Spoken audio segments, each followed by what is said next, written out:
Hola, buenos días, espero que se encuentren muy bien. Vamos a comenzar con esta historia que tiene relación con lo que ya habíamos visto en la sesión pasada.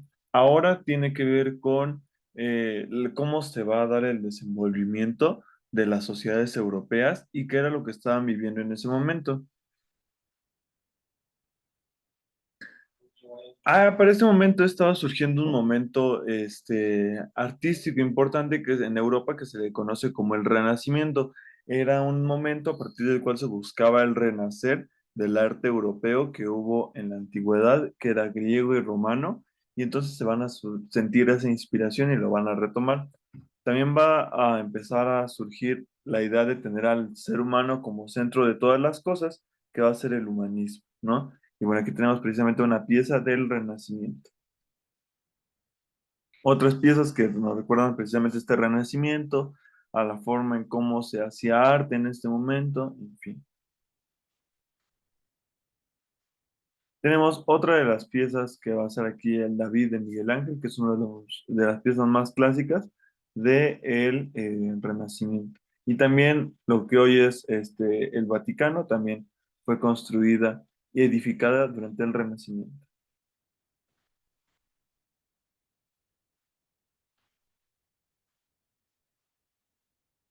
Ahora, durante este momento va a surgir una forma de gobernar que se le conoce como antiguo régimen. El antiguo régimen se le llama así a la formación socioeconómica estamental justificada en la religión y fundamentada en una monarquía autoritaria. Quiere decir que hay una monarquía que tiene una fuerza importante y que, pues bueno, la religión es la que hace que cada uno de los monarcas, pues bueno, esté con ese poder. Aquí tenemos un mapa de más o menos cómo se veía para este momento de principios de la Edad Moderna el, este, el territorio, ¿no? Cómo estaba dividido para este momento. Como vemos, por ejemplo, España como tal no existe, sino son muchísimos reinos, el reino de Portugal, el reino de Castilla, el reino de Granada, Navarra, ¿sí? Todos estos territorios de aquí. Italia, por ejemplo, tampoco no existe, tampoco existe Alemania, en fin, esa es la forma en cómo estaban conformados en este momento los reinos europeos. Estaban los reinos de Castilla y Aragón con determinada autonomía, y en el reino de Castilla gobernaba Isabel I y en el reino de Aragón gobernaba Fernando II. Ambos se hacían llamar los reyes católicos y por eso eran conocidos. Es un mapa de cómo se concebía el mundo en ese momento y pues va a empezar a surgir la necesidad de abrir nuevas rutas comerciales a partir de que, bueno, habían sucedido problemas en esta parte de acá. A ver, vamos a dibujarlo.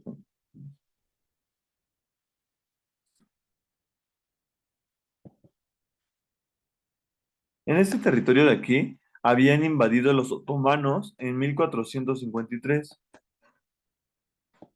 1453.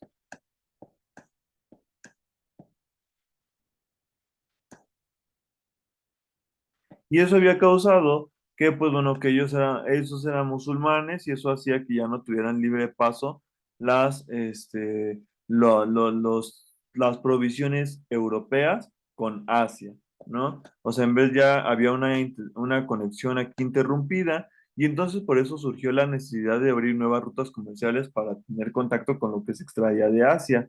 Y fue entonces que surgió ese intento de que mejor navegar por otros territorios para poder llegar a Asia y comerciar. Entonces, pues bueno, empiezan a haber expediciones donde se plantea que pues van a salir por el sur, bordean a África y llegan a Asia, ¿no? Sin embargo, pues había otras personas que consideraban, ya sabía la gente que la Tierra era redonda, por lo tanto consideran que es más oportuno dar la vuelta y llegar por el otro lado. Tal vez eso pues sería menos costoso o más sencillo que el otro proceso. Y entonces, pues bueno, así surgió ese otro interés por navegar por otras aguas desconocidas. Aquí tenemos otro mapa de más o menos cómo se concebía el mundo en ese momento. Y entonces ahí es cuando surge el contexto del viaje de Cristóbal Colón. Él tiene, en un inicio, pues bueno, sale, oferta su negocio, la posibilidad de viajar por el Atlántico, que este es el Océano Atlántico, a los reyes católicos y aceptan y entonces comienza a viajar. Llega a algunas islas de lo que hoy son lo que hoy es República Dominicana, y ahí en ese momento, cuando llegan, pues bueno, tienen problemas porque no pueden regresar todos, y algunos se quedan en la colonia mientras el resto regresa. Tiene muchos problemas Colón al navegar y terminan siendo interceptados por las fuerzas portuguesas que los encarcelan y después, pues bueno, tienen que pedir ayuda, ¿no?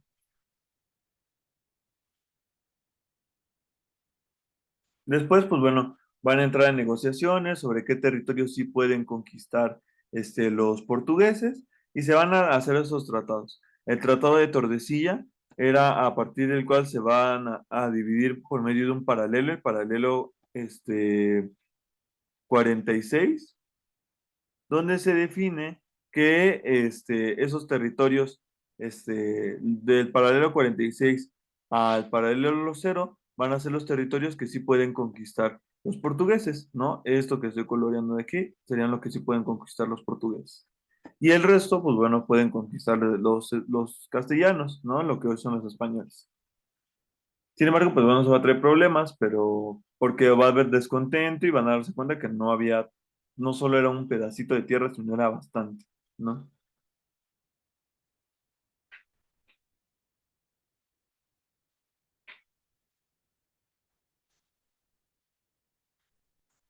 Después comienza a hacer otros viajes y ya es cuando empiezan a tener ya asentamientos más importantes. En Cuba ya se funda lo que es La Habana, ya se va a fundar otras colonias, ¿no? Para ese momento. Aquí tenemos el tercer viaje colombino, donde ya también llega aparte de lo que hoy es Venezuela. Y entonces, pues bueno, empieza este deseo comercial ya más profesional de poder llegar a otros territorios. Después ya será el cuarto viaje de Cristóbal Colón, donde termina llegando a Centroamérica. Nunca llegó a México, ¿sí? Para que no quede esa duda. Después ya llega al trono de España el señor Carlos I, que también su nombre es Carlos V, porque él es Carlos I de España. Aquí está. Y Carlos V del Sacro Imperio Romano Germánico, este que estoy coloreando de acá. Este es del Sacro Imperio Romano Germánico.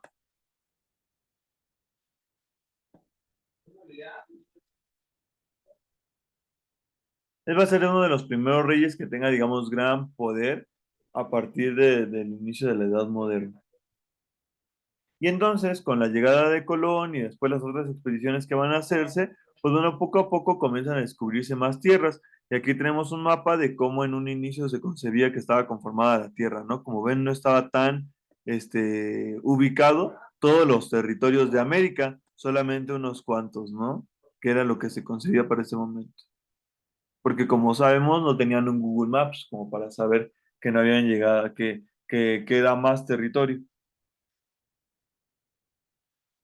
Y entonces otros viajes que se fueron dando fue, por ejemplo, el viaje de Fernando de Magallanes, que va a ser el primer viaje por el sur de América, ¿no? Y aquí está,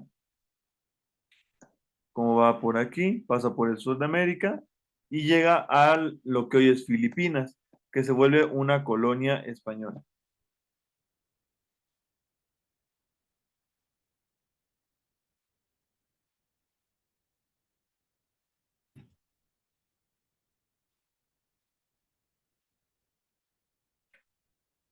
Muy bien, así como se dio esa colonización de estas primeras islas, después va a surgir el deseo de ir más adentro y es cuando se van a dar los procesos de conquista en tierra continental, porque los otros donde habían conquistado eran islas y ya querían llegar al continente.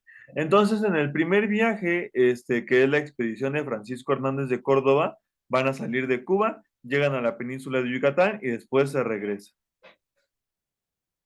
Después, un año después, se va a dar la expedición de Juan de Grijalva y lo mismo, salen de Cuba, llegan a la península de Yucatán, aquí todavía hacen parada en Tabasco y después regresan de Veracruz nuevamente a Cuba.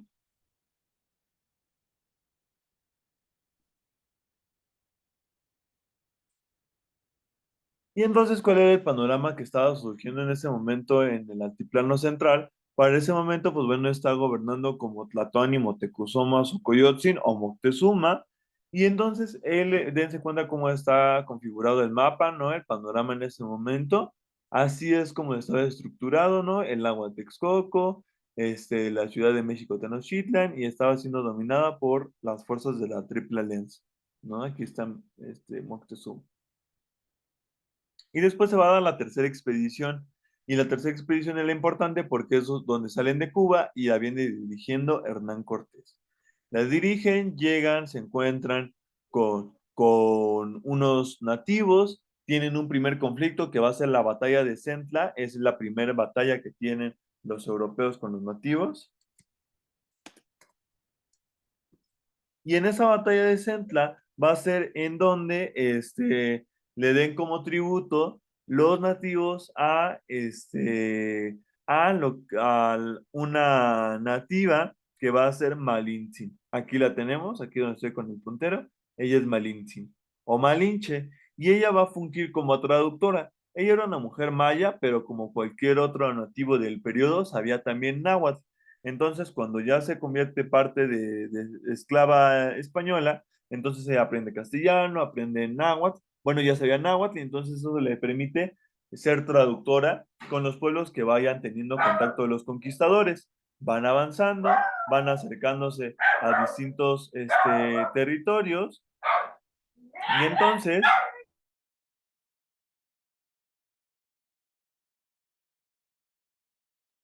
entonces, pues bueno, ya terminan llegando a tener contacto con otros nativos y se les van aliando más personas, ¿no? Porque tiene un enemigo en común que tienen, pues son los conquistadores, digo, son los mexicas. Entonces, pues bueno, comienzan a aliarse, y pues se van a integrar más en el ejército conquistador. Cuando yo diga ejército conquistador, quiero que tengan en mente que en mayor parte son nativos del ejército conquistador, el 90% de quienes integran las fuerzas conquistadoras son indígenas.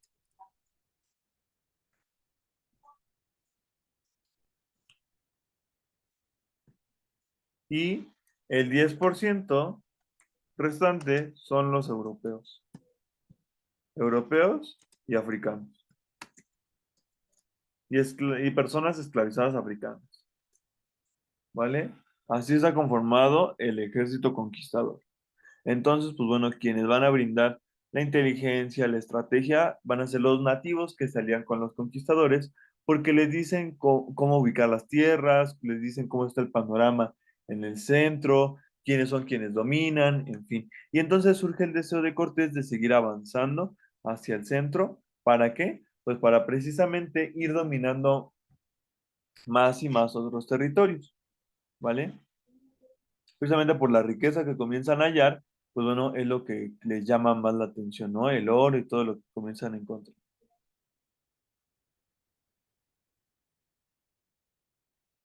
Y así se fue dando el avance de los conquistadores. Se va a fundar la Villa Rica de la Veracruz, que va a ser la primera forma de gobierno que va a haber en todo lo que es la primera forma de gobierno europea que va a haber en lo que hoy es México, donde se decide que Cortés se deslinda de la autoridad de quienes le enviaron de Cuba, y entonces él solo obedecerá al rey de España, nada más, ¿no? Y entonces ahí él se conforma, consolida como la máxima autoridad en el proceso de conquista. Y entonces así va dándose el avance, llegan a Tlaxcala y en Tlaxcala establecen alianzas con otros que eran enemigos de los mexicas, que van a ser los tlaxcaltecas, ¿no? Quienes se alían con los conquistadores y van a pasar por el medio de los volcanes y terminan llegando al altiplano central, ya al lago. Van a tener algunos disgustos, problemas, y después Hernán Cortés va a ser mandado a llamar a que acá a Veracruz a que rinda cuentas porque hay gente que considera que está haciendo cosas muy malas.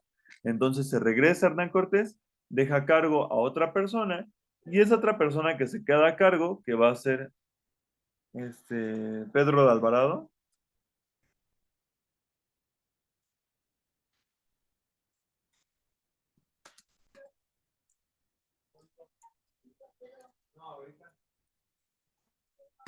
comienza a hacer planes para derrocar a los mexicas y entonces, pues bueno, terminan dándose asesinatos y va a derivar en lo que se conoce como la matanza del Templo Mayor. Aquí tenemos la imagen que refiere esta cuestión.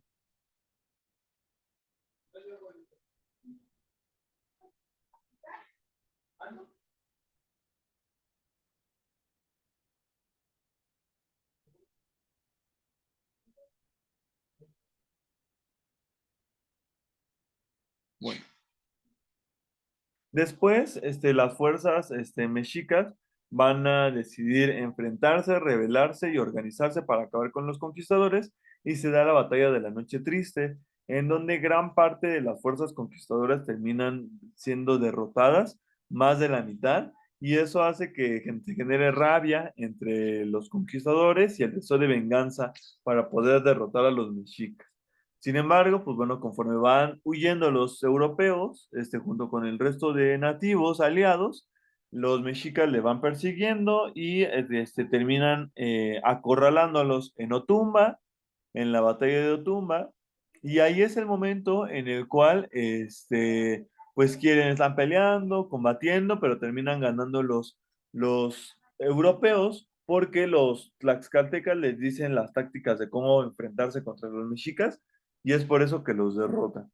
Y después llegan a Tlaxcala y ahí toman refuerzos para que después, una vez que ya tomaron esos refuerzos, pues bueno, llegan con armas y municiones y barcos y muchos elementos para poder derrotar con más fuerza a los mexicas.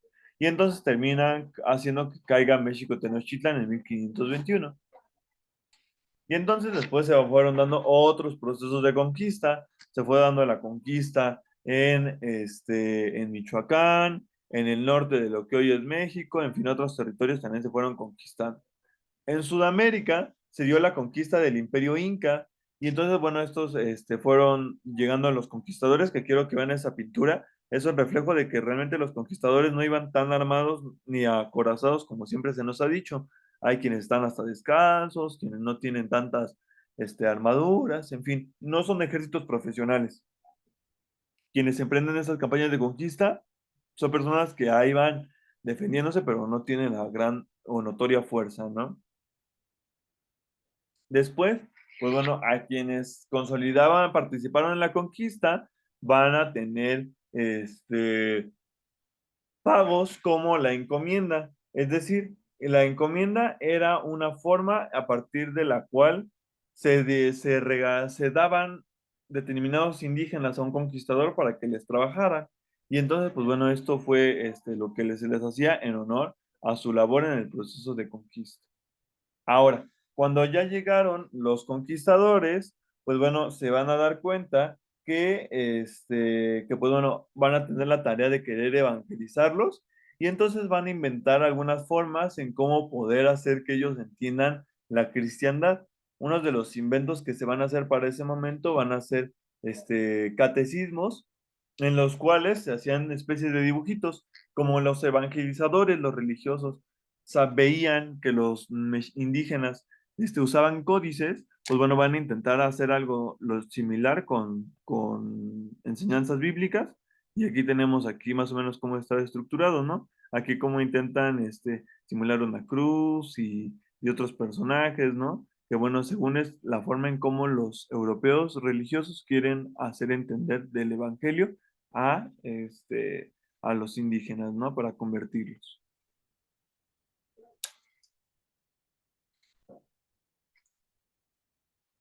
Otra de las personajes importantes durante este proceso de evangelización va a ser la Virgen de Guadalupe. Ahora, la forma en cómo estaba organizada la sociedad va a ser por el sistema de castas.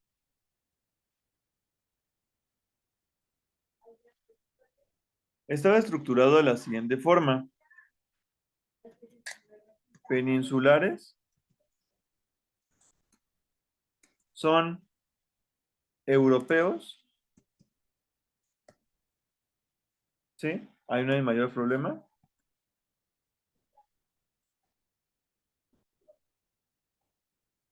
Luego, de los peninsulares se encontraban los criollos, que son los descendientes de europeos nacidos en América.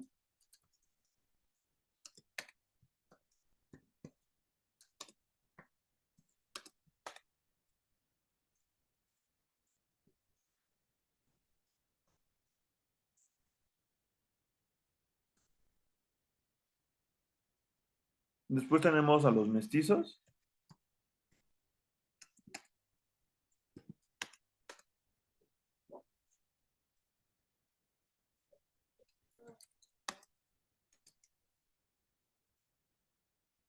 Mezcla de indígenas y europeos.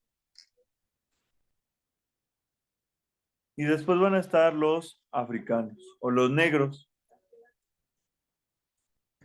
que son personas esclavizadas de África.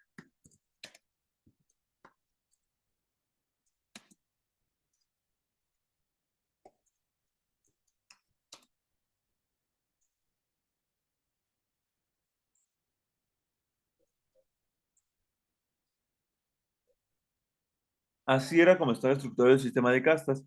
Y entre más alto como está en esta lista, pues eran gente más privilegiada, ¿no? A diferencia de los que están más abajo. Sí, entonces los que están acá arriba, entre más arriba estén, como los peninsulares, son quienes tienen más privilegios y las personas que están hasta abajo son las más, vulneradas, quienes padecen más y quienes sufren más en el sistema de castas.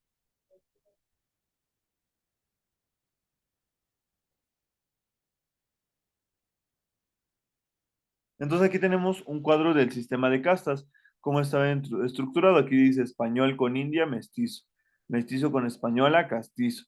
Y así se fueron dando, las mismas mezclas, ¿no? De cómo se creía que estaba estructurada la sociedad.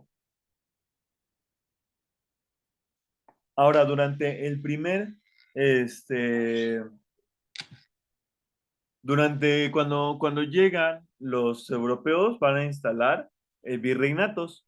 Durante este primer momento van a haber solamente dos virreinatos, el virreinato de la Nueva España y el virreinato del Perú. El virreinato de la Nueva España va a tener como primer virrey a Antonio de Mendoza. Esa es pregunta de examen, primer virrey de la Nueva España, Antonio de Mendoza.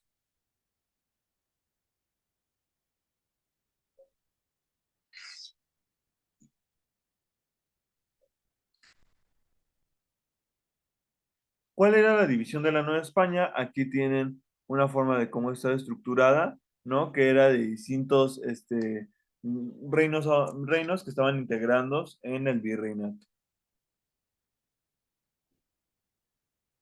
Ahora, otra pregunta de examen. ¿Cuál era la principal actividad económica de la Nueva España? La minería. ¿Y cuál era el principal, cuál era de los principales recursos mineros que se extraía de la Nueva España? Va a ser la plata, ¿vale? Entonces, acuérdense, principal actividad económica de la Nueva España va a ser la minería.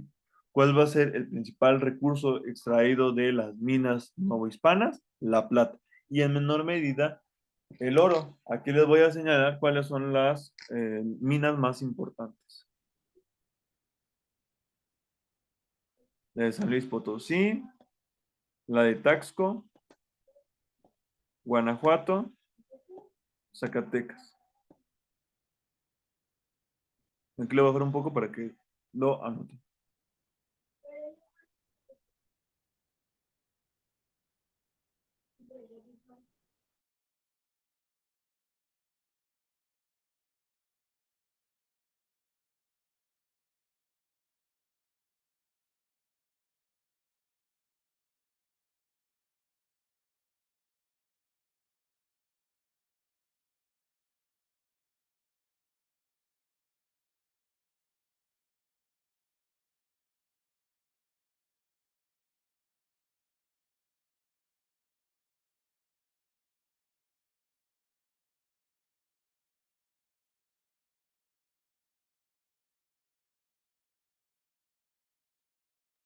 Ahora, en la cuestión comercial de la Nueva España, va a ver la dinámica de el comercio interno y el comercio externo.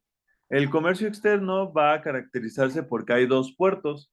El puerto de Veracruz, que conecta este, con Europa, con Cuba y Europa, que está Cuba y Europa, ¿no? La conexión. Este es uno de los puertos importantes. Y el otro, que era el puerto de Acapulco, conecta América con Asia, con el continente asiático, principalmente con Filipinas, que Filipinas era colonia española. Eran los únicos dos puertos importantes que había durante la Nueva España.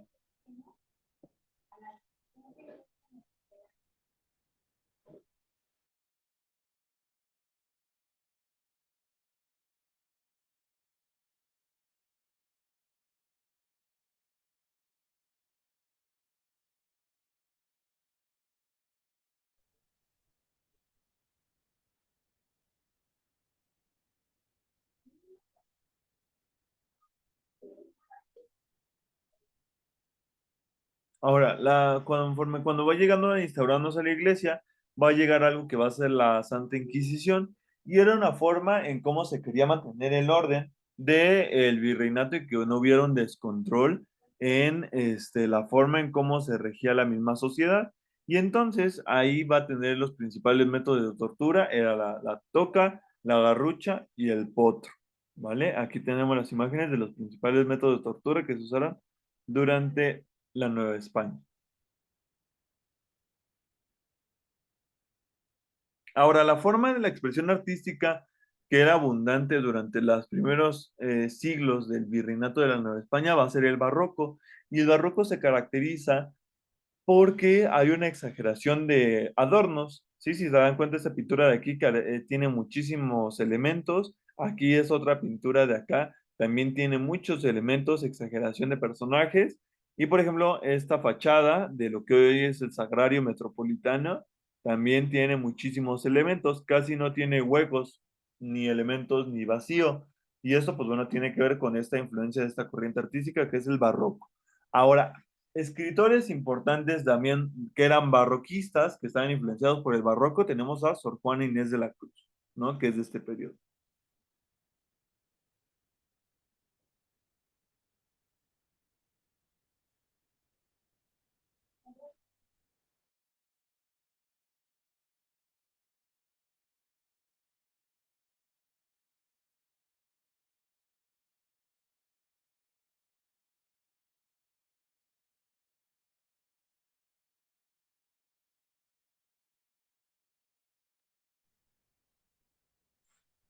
Después, así como se había colonizado la Nueva España, también se va a dar el proceso de colonización del norte de América, como lo va a ser la colonización de Canadá, que va a ser tomada por, lo que va a ser Canadá tomada por los franceses, y lo que hoy es la costa este de los Estados Unidos, que va a ser colonizada por los británicos, por los ingleses, ¿vale?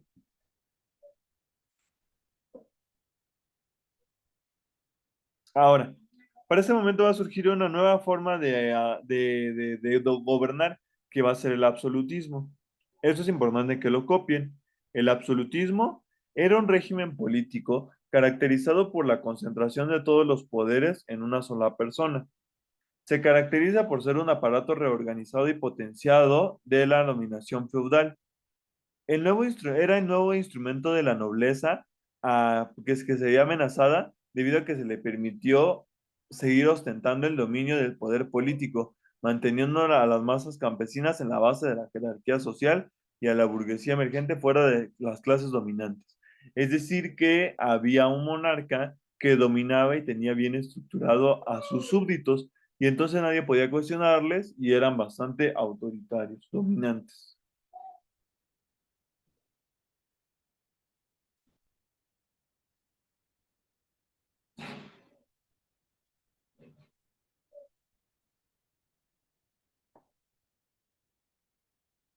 Uno de los reyes absolutistas que vamos a rescatar va a ser Luis XIV.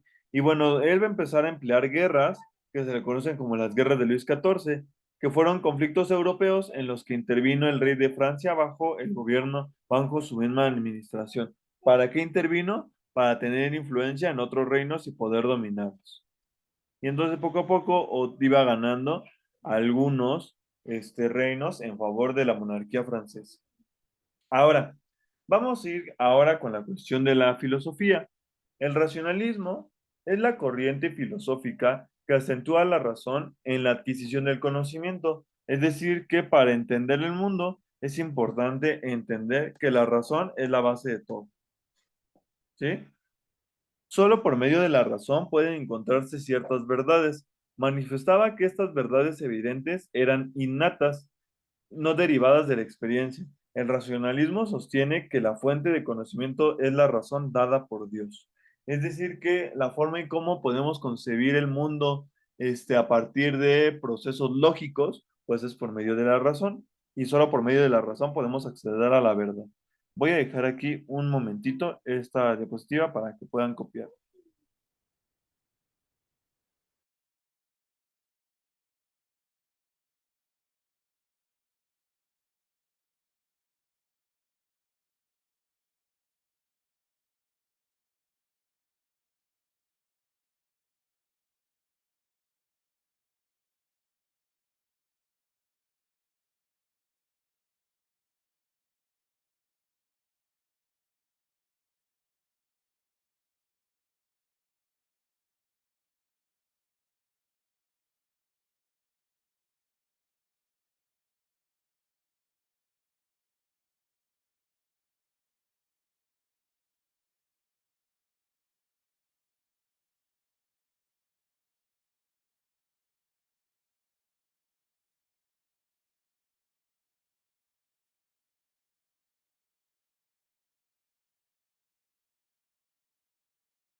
Bien, vamos a la siguiente diapositiva. Ahora, el racionalismo va a influenciar a otra corriente, a otro movimiento filosófico que se conoce como la ilustración. La ilustración va a ser una forma en cómo se va a comenzar a cuestionar la forma en cómo se hacían muchas cosas. Uno de los filósofos más influyentes de la ilustración va a ser el señor Montesquieu. Él tenía una obra que se llama El espíritu de las leyes y que a partir de ella consideraba que el poder debía quedar en manos del pueblo y no en unos cuantos, ni en la nobleza ni en la monarquía, sino que debía de estar en el pueblo. Planteaba eso, que la cuestión de la democracia y que debía estar en pilares, establecido en pilares que van a ser el amor, la virtud y el bien común.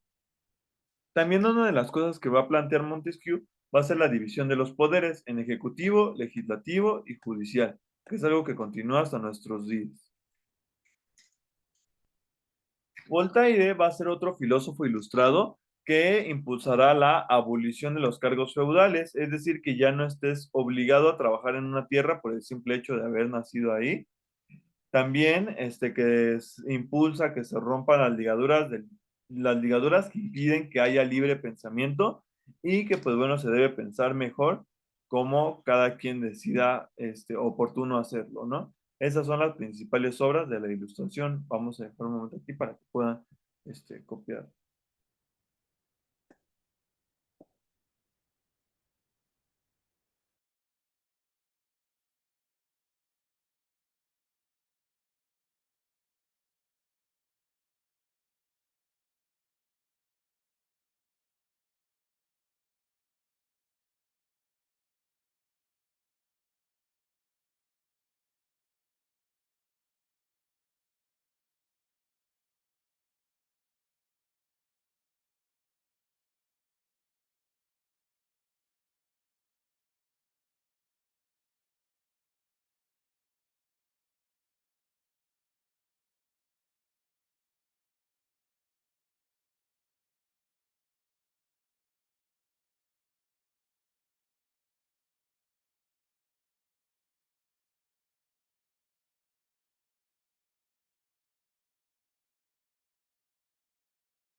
Ahora bien, vamos a continuar a la siguiente diapositiva.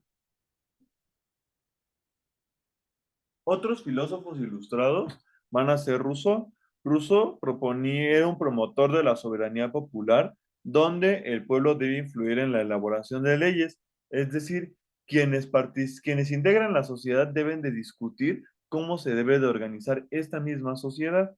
Otros y sus principales obras que hay es El origen de la desigualdad de los hombres y El contrato social. Un contrato social es un pacto o un acuerdo en el cual la sociedad debe de regirse con base en buenos comportamientos y obligaciones. Cada uno de nosotros estamos inmersos en un contrato social, que es la Constitución de los Estados Unidos mexicanos, porque es una forma en cómo se regula la sociedad. Los contratos sociales son constituciones, ¿no? En ningún momento firmamos ese contrato, pero por el simple hecho de ser mexicano nos vemos obligados a cumplir. Otro de los filósofos ilustrados que va a estar en este momento va a ser Diderot, e impulsaba la igualdad de los ciudadanos ante la ley, la libertad comercial, revisión del sistema tributario, es decir, de cómo se pagaban impuestos, y va a ser uno de los redactores de la Enciclopedia de las Ciencias, las Artes y los Oficios. La enciclopedia era el medio a través del cual se difundían las ideas ilustradas. ¿Vale? Voy a dejar aquí otra parte para que puedan copiar.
Ok, vamos a ver el siguiente video que precisamente tiene que ver con cómo las ideas ilustradas influenciaron a otras formas de organización y de asociación, ¿vale? Entonces, permítanme tantito.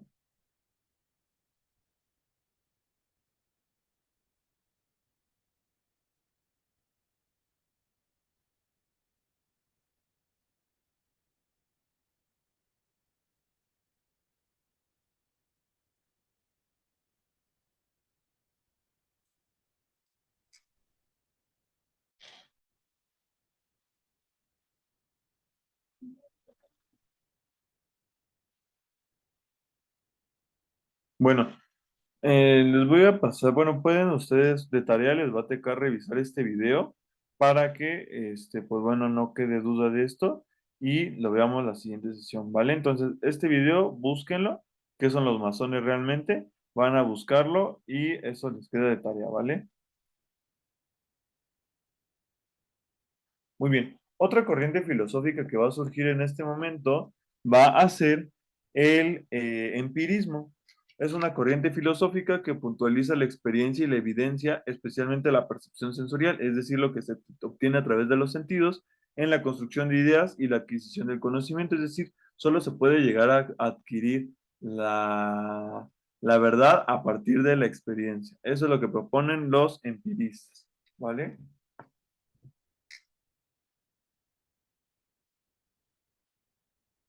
Ahora, otro filósofo de este momento importante va a ser John Locke.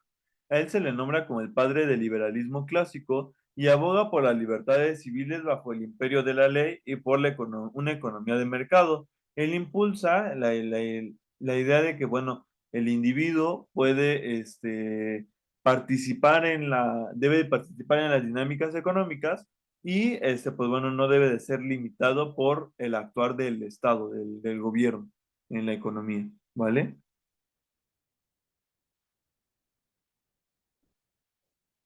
Ahora, muchos autores se van a retomar de lo que es la ilustración como para justificar su autoritarismo o su forma tan estruendosa en cómo administran su poder. Y a eso se le va a conocer como despotismo ilustrado.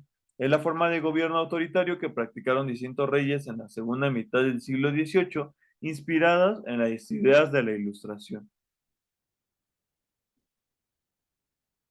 Aquí voy a poner los nombres.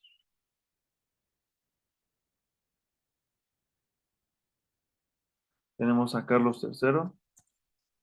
Ay, no se ve.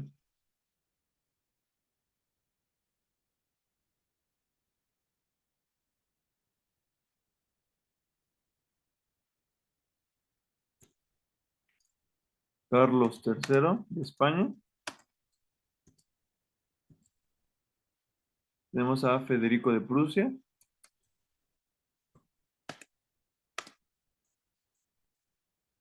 Tenemos,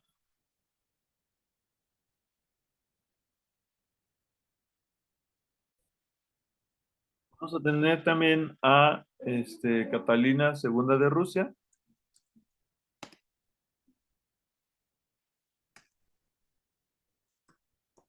de Rusia,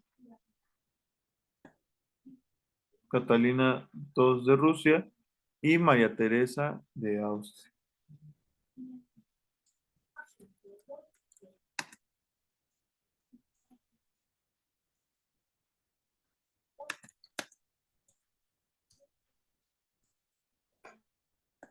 Son los principales déspotas ilustrados.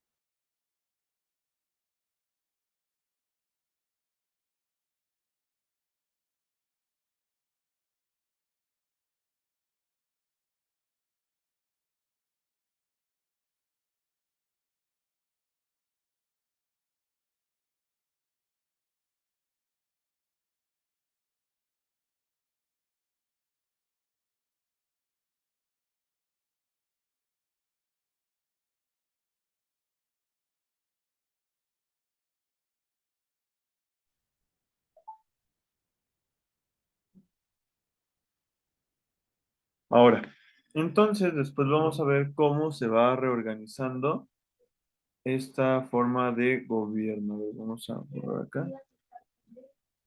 Después van a llegar otros monarcas a España y ellos van a buscar reorganizar la forma en cómo se habían administrado las políticas en la colonia.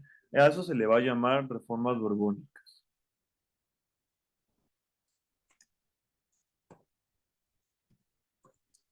Entre las principales reformas borbónicas se encuentra la expulsión de los jesuitas, que eran religiosos,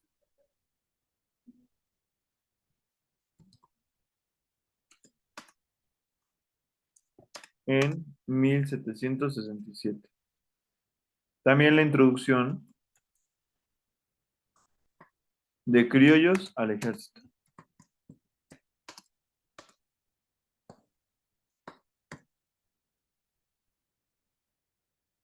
Esas van a ser unas de las reformas borbónicas que van a emplear para, digamos, brindar de modernidad y de organización al imperio español y sus dominios coloniales.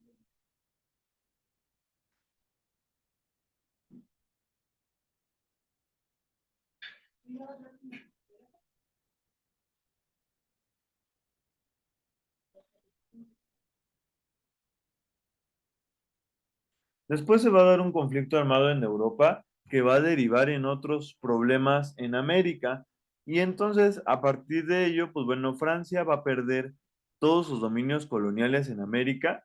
Entonces, Francia va a perder lo que hoy es Canadá y esta parte centro de Estados Unidos. Eso de aquí lo va a perder Francia.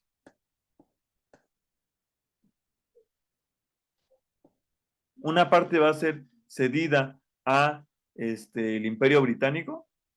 Esta parte de acá va a ser para los británicos y entonces Canadá pasa a ser colonia británica y esto de acá pasa a ser de España. Entonces la Nueva España llega a tener su mayor extensión territorial que tuvo durante todo el tiempo, que fue esta. Esta es la mayor extensión territorial que llegó a tener la Nueva España en 1794, después de la Guerra de los Siete Años. ¿Sí?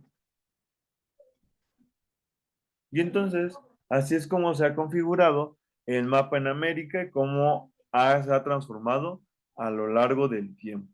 ¿Vale? Bueno, si tienen alguna duda o algún comentario, pues bueno, pueden hacérmelo llegar por mensaje. De todas formas, esto es lo, digamos, lo más puntual que hemos abordado de estos temas, ¿vale? Entonces, bueno, hasta aquí nos vamos a quedar el día de hoy. Espero que se encuentren muy bien y tengan muy bonito fin de semana. Nos vemos en la siguiente sesión, ¿vale? Cuídense mucho.